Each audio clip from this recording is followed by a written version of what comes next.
As 2020 offered its twists and turns, Jayme Stevenson, the first Selectman of Darien, has been one of the most consistent and trusted voices on the right in our steady blue state. She joins us today to talk about the COVID-19 response, affordable housing and zoning laws, and education.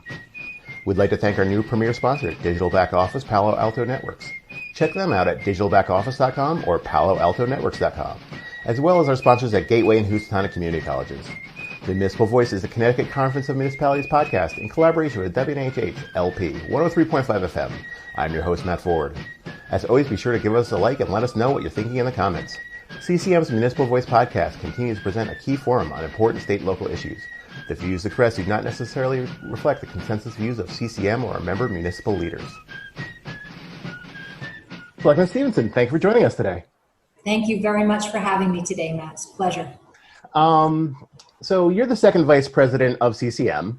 You're also the chairman of the board at KERMA and many other roles. And I think one of the underappreciated threads of 2020 is that municipal leaders like yourself have had to kind of perfectly juggle responsibilities, kind of becoming de facto experts in topics like public health and all this stuff while running the town like any other year. What has been kind of the biggest hurdle for you this year, and how have you handled it? Sure. Thank you so much. Over my 10 and 11 years of service in the town of Darien, we've certainly done a lot of role play in terms of various emergency scenarios, but nothing like an actual pandemic to put those plans to a good test. So I would say, live action, trying to respond to a pandemic that literally no one has experienced before, including our public health officials. Navigating the flow of information at all levels of government, distilling that information down in a way that we can then communicate to our communities in a way that gives them confidence and reassurance that government is here to help protect and save them from the unknown. I would say far and above, that's been the greatest challenge of the pandemic. And there's a few other things too, which I'm sure we'll get into. Like I said, you try to plan for every contingency, but of all the things, COVID-19 was probably the least expected. And I know in Darien, after, the initial outbreak, has handled the pandemic pretty well. In your weekly briefings, you seem to have a little bit of a spike in July, but they were still well under kind of March and April. What are the roles that community and leadership play in response to the virus? Sure. It's all hands on deck. We're all in it together. It sounds, like a nice statement, but I can honestly say that that's true, especially here in the small town of Darien. We were very concerned. Of course, public health and safety is the main role of government. But we became really concerned about our small business community here in Darien. They are the backbone of our local economy. And so we had some really interesting and unique opportunities that came forward with some local business leaders, local developers, nonprofit agencies all joining together, from as small as marshaling a group of volunteers to begin to make cloth masks for healthcare workers and restaurant workers, to a local developer who actually raised private money to pay to restaurants to keep their workers working and provide meals to our low income and the seniors in our community. Oh, great. So kind of two birds, one stone sort of situation there. It was really an amazing thing. And, I want to call that project out by name. It was called Corbin Cares.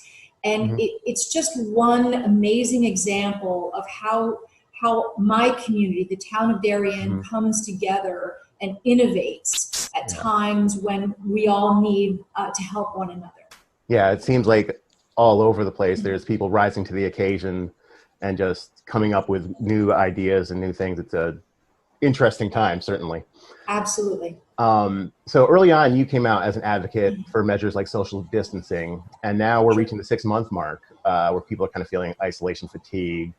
Will moving into phase 3 help, even if cases continue to rise? So kind of two different things that you said there, Matt. I still advocate for physical distancing from people that are non-household members. Yep. And I do advocate for wearing masks. It seems to be the one thing that scientists and medical professionals can agree is a way to help stop the spread of the virus. It isn't a perfect solution, though. And I would say that, to your earlier point, local elected officials trying to become experts in the area of not just public health, but infectious disease. I mean, that's a specialty, amongst the science community. But we have the good fortune of having a great relationship with Dr. Stephen Murphy of Murphy Medical Associates. He's been running our drive-through testing in Darien since the very beginning of the pandemic.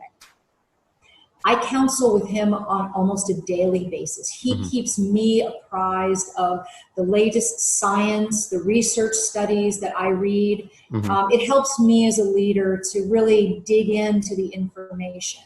So, you know, I noticed that no one's advocating for wearing eye shields, right? We're all wearing masks so we don't spit out particles and spread the disease, but we're not protecting our eyes. And I know that that's another way that the virus can, you know, get into our bodies. But these are the small things that we must continue to do. There is no question that physical distancing and wearing masks is taking a social and emotional toll on our society, particularly the youngest people and the oldest people in our society. So we have not yet even begun to understand the implications of that social isolation. I think we'll be kind of learning about that for years to come, probably. There'll be a lot of research coming out of all this. Now, one thing you did say on the mask is you were not for the governor's suggestions of coronavirus mandates or imposing fines on people for not doing that. You said it was a tipping point in kind of government overreach. Why do you see that as overreach? Where do you see the line?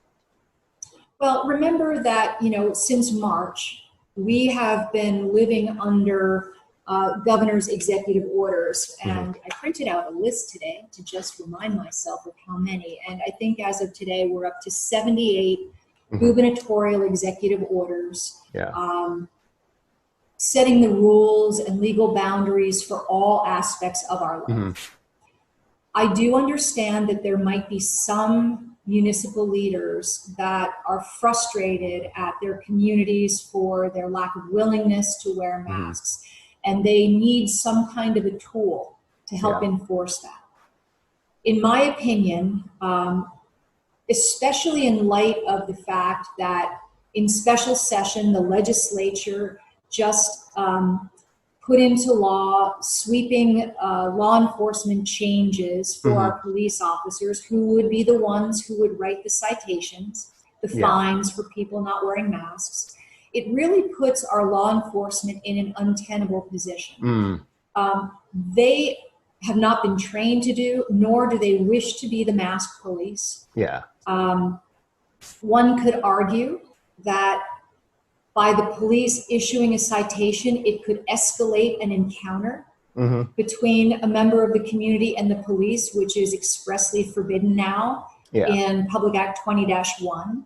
So we will continue to do what we always do in Darien, what our law enforcement always does. We will seek voluntary compliance. We do this on a routine basis now with our other laws and regulations. So, you know, it's just too much. Everybody's doing the best they can. And mask wearing is a recommendation out of the CDC. It's a strong recommendation. But I think once you start imposing fines and requiring law enforcement to enforce those fines, it really sets up a difficult relationship between government and the people you're trying to help. So maybe the energy would be better spent on education, telling people why they should wear the mask rather than trying to force it on them or things like that. Absolutely. And everybody, you know, I'm sure that most people know this about me. I'm a big believer in taking personal responsibility. We do have a responsibility if we're going to be out in the public. That's your choice to go out in the public, go to the grocery store and and, walking downtown, if you can't stay 6 feet away from other people, it's your responsibility to wear a mask. In the same token, if you're concerned about your health, it's your personal responsibility to keep yourself away from people who aren't wearing masks. So you have to look at it from both sides. That's true. So kind of related to this, one of the big topics right now is whether or not Halloween could be safe this year. I know you've asked for more guidance on this, along with like Mayor Cassetti of Ansonia and New Canaan Selectman Moynihan. Where in Danbury, Mayor Boughton said he was ready to move forward on Halloween. Everyone loves Halloween, especially kids. What's Darien doing for Halloween? What are you looking at for that? So a couple things. I am waiting for the governor's guidance on Halloween because, as I said, he's given us 78 executive orders on how to do everything else. So I would expect that he would give us some guidance along with his health experts on how to affect Halloween. I've read the guidance on the CDC website, and there's some good recommendations there. What concerns me about Halloween is if you don't allow people to trick or treat outside as traditionally people do. I've heard in my community that people are going to have parties, Halloween parties. So in my mind, I think that's much more of a risk. Yeah, you're driving them inside into enclosed spaces by doing that rather than having them outside walking around neighborhoods. Absolutely. So Halloween's an outside event. Parents and families need to make their own decisions about whether they want to participate in Halloween. Nobody's forcing you to do that. So I am looking for a little bit more guidance. I've had the unfortunate distinction of needing to cancel Halloween twice in my tenure due to some big October storms a number of years ago. And I am not looking forward to doing that because Halloween is a beloved event. I think that we can do it safely.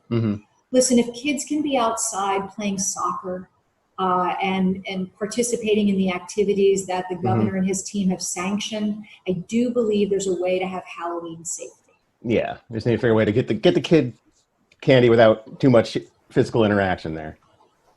I'm sure there's a way to do it.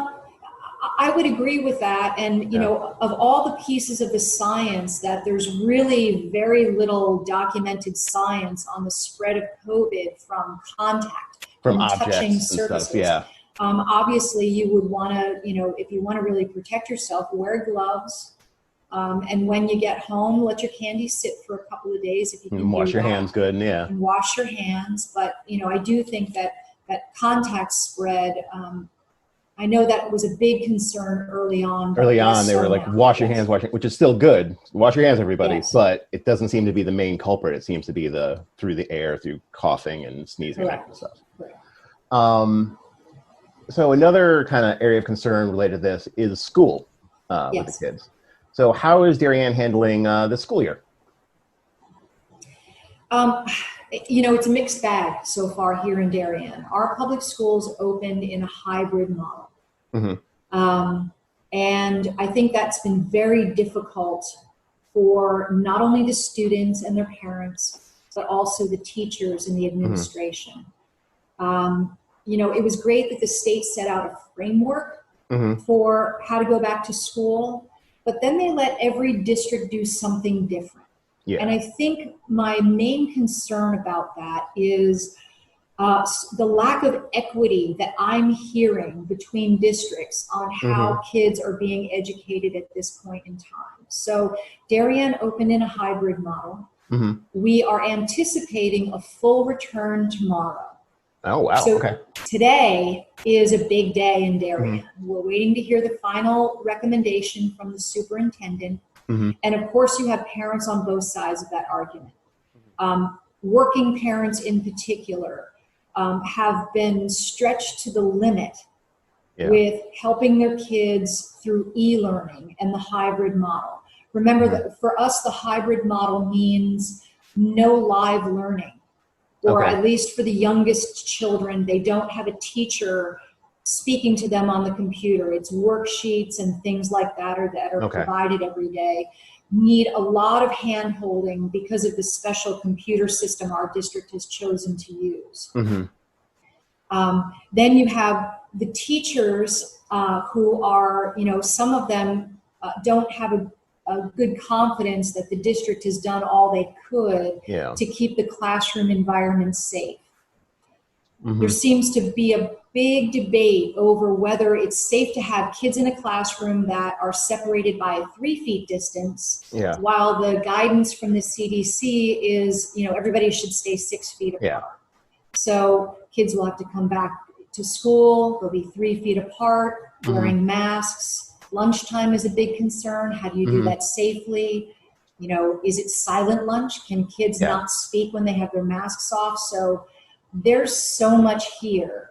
And at the heart of it all, I'm deeply concerned for the social and emotional well-being of the kids and their parents. Anecdotally, we've heard stories here in Darien of parents that have lost promotions because they haven't been able to put enough time into their job to be able to rationalize the promotion. So, when we get to that point, I think we really need to sit back and think about how we're doing what we're doing and what the real objectives are. And finding different ways to accomplish the goals. Yes, absolutely. So recently you tweeted out support of an op-ed in the New York Times about the need to improve on digital learning. But you also said that kids should no longer be bound by city-town boundaries to succeed educationally. I think it kind of ties into the equity stuff you're talking about. Do you see these digital tools that make up our education as part of the COVID curriculum? Do you see them continuing afterwards? And oh gosh, I hope so. I think this is one of the real exciting opportunities that has been fast-tracked, I'll say. It's been around. There have been a lot of initiatives with online learning. I can think of the Khan Academy and a bunch of different other initiatives. But, we had to immediately figure out how to deliver education in a digital platform. We've spent a lot of time in the state of Connecticut with my colleagues on CCM talking about how to fix the education gap between certain municipalities. And we always talk about money and we talk about housing and things like that. When we have these tools right at our fingertips that literally should be able to erase the boundaries, any artificial geographic boundaries with education, and put every child in the presence of great teachers. And so for me, I think that is an exciting opportunity. I know that our governor is passionate about using technology in great ways, and I'm hoping, I'm not part of his circle, but I am really hoping that he sees the great opportunity here so that every child has the opportunity to have great teachers regardless of where they live. I think, for years and years, the debate was about, maybe busing from one town to the other and those kind of things. But now with this digital stuff, you can be wherever you want and, get into that virtual classroom. So it could open up all sorts of cross-boundary opportunities in the future. Absolutely. And there's a lot more that goes around that. There's a support network that goes around that. And I'm keenly aware. But I think that if we keep our eye on what the ultimate goal could be, that would be an amazing thing for the state of Connecticut to really embrace that. And I would love to be part of those discussions. You are listening to the Municipal Voice on WNHH 103.5 FM. Racial equity has been a major topic of concern over the past few months, especially since the murder of George Floyd in Minneapolis. Demonstrations in Connecticut, though, have been largely peaceful. And during a Black Lives Matter march in Darien, in particular, one speaker noted directly how much he loved Darien. Has there been any changes or increased dialogue about racial equity in town? So I would say that we are in a stage of learning. That passion is so alive and so tangible right now that I know that our school district is looking at equity and inclusion as part of their strategic plan. I personally am participating in a year-long study group with clergy to learn about racism. So I recognize that I have a lot to learn in this category. But one of the really wonderful things, and this is the first time I'm talking about it publicly, but since the largest protest march happened in Darien, I invited the leaders of that protest to join me in conversation with myself and leadership from the Darien Police Department and the Police Commission. And we have spent many meetings, untold numbers of hours, going through all of their questions and concerns. And the outcome has been that the Darien Police Department, like many departments across the state of Connecticut, are some of the best trained, most professional departments in the state and probably across the country. Yeah. So having that dialogue, we were able to sort of bridge an understanding of what we need to be sensitive to, but also to educate the protesters and help them understand that we're really doing a great job. Yeah. So is there more that we can do? There's always more that we can do. As a town leader and for the town of Darien, we want any person of any culture, any color to feel comfortable coming and living in the town of Darien. Yeah. The town of Darien is more diverse today, certainly, than it was 15 years ago, and I'm very proud of that.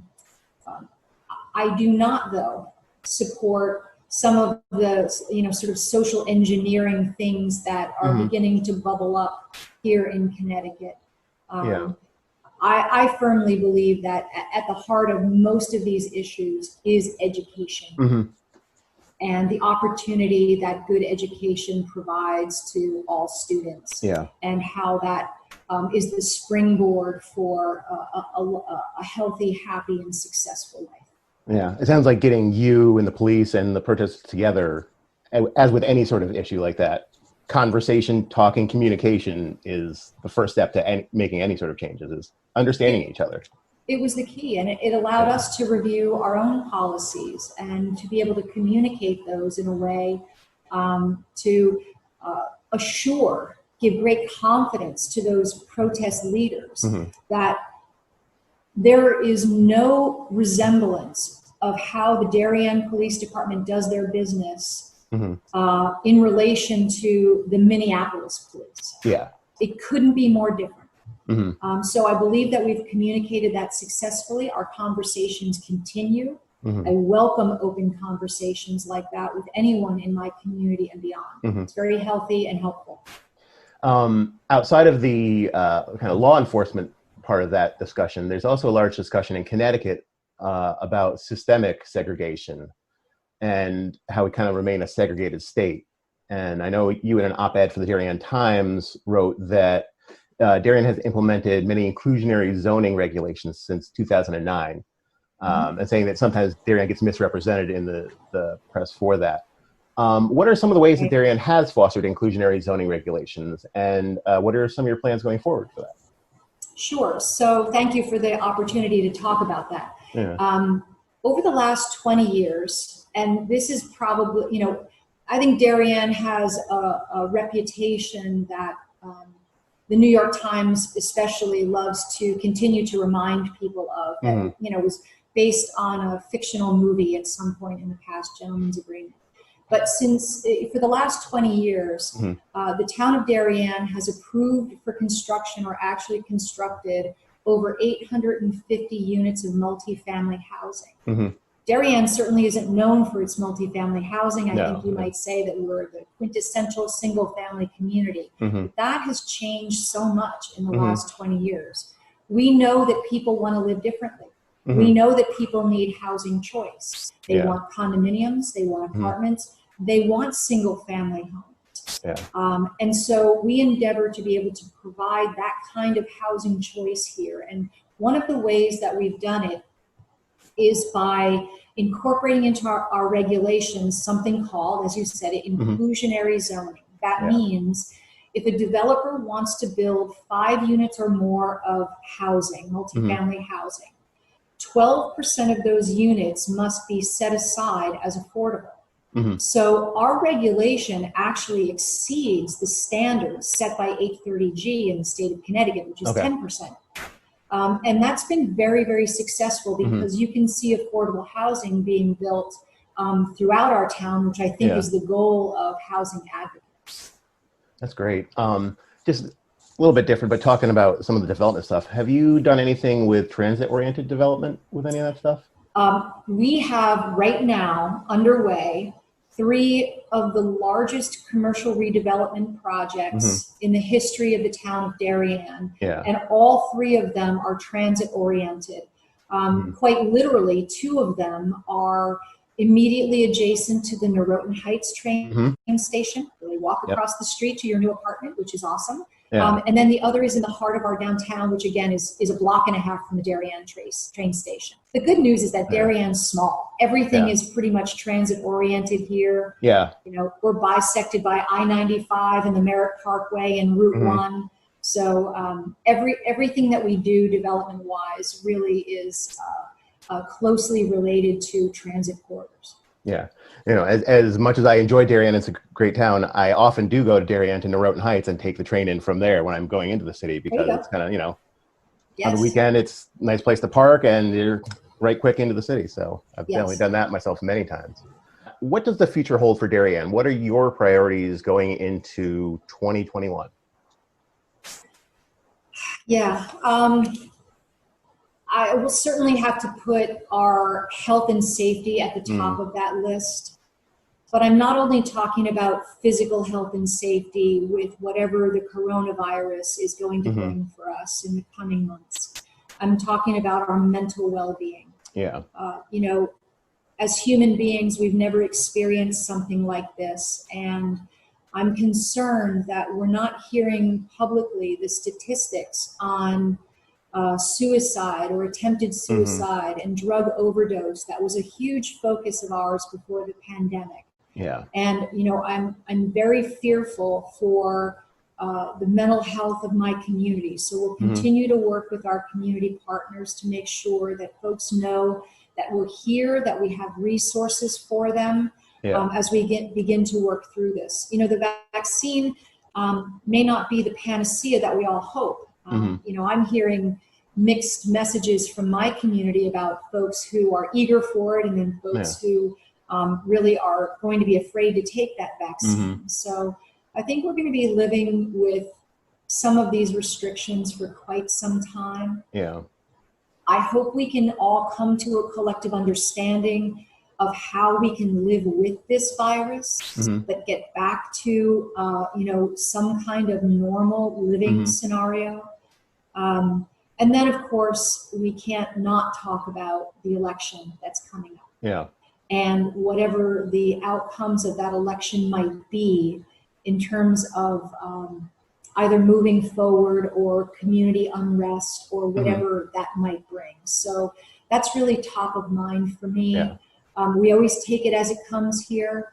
I'm deeply gratified by the collaboration that I can have with my colleagues with CCM, Hmm.